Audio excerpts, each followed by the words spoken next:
தமிழ் சினிமாவோட ஜீனியஸ் கவிப்பேரரசர் கண்ணதாசன்.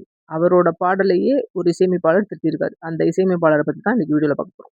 அபூர்வ ராகங்கள் திரைப்படத்தின் மூலமாக தமிழ் சினிமாவில் அறிமுகமானவர் தான் ரஜினிகாந்த். இப்போ வரையிலும் 160 படத்துக்கு மேலே நடித்து தமிழ் சினிமாவோட உச்ச நட்சத்திரமாக இருக்காரு.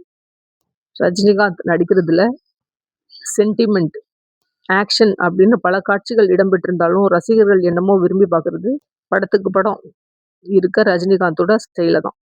ஒரு சில படங்கள்ல ரஜினிகாந்த் தன்னோட வழக்கமான நடிப்புல இருந்து விலகி கதாபாத்திரத்துக்கு முக்கியத்துவம் கொடுத்து அட்டகாசமா நடிச்சிருப்பாரு.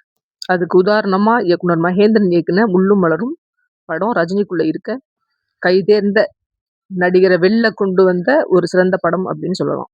மகேந்திரன் இயக்கத்துல கடந்த 1978 வெளியான முள்ளும் மலரும் திரைப்படம் தமிழ் சினிமால எல்லா காலத்திலையும் கொண்டாடுற கிளாசிக் படங்கள் வரிசையில முதலிடத்துல இருக்கு. இளையராஜா இசையமைச்ச இந்த படத்துல கண்ணதாசன் வரிகள்ல இடம்பெற்ற எல்லா பாடல்களுமே சூப்பர் டூப்பர் ஹிட். அதுவும் முள்ளும் மலரும் திரைப்படத்துல இடம்பெற்ற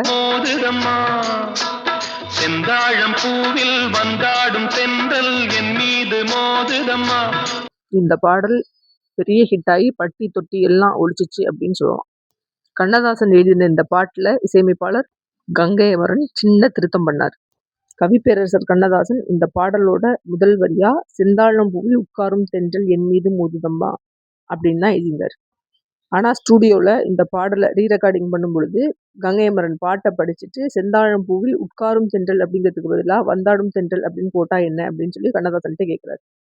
நான் எழுதின முதல் வரியை விட நீங்க எழுதின வரி இந்த பாட்டுக்கு ரொம்ப பொருத்தமா இருக்கு, அப்படியே எழுதிக்கங்க அப்படின்னு சொல்லி கண்ணதாசனும் சொல்றாரு. கவிப்பேரரசர் அப்படின்னு சொல்ற கண்ணதாசனோட பாட்டையே இசையமைப்பாளர் கங்கை அமரன் திருத்தியிருக்காரு. இந்த வீடியோ உங்களுக்கு பிடிச்சிருந்துச்சுன்னா லைக் பண்ணுங்க, ஷேர் பண்ணுங்க, சப்ஸ்கிரைப் பண்ணுங்க, மறக்காம கமெண்ட் பாக்ஸ்ல கமெண்ட் பண்ணுங்க. நன்றி.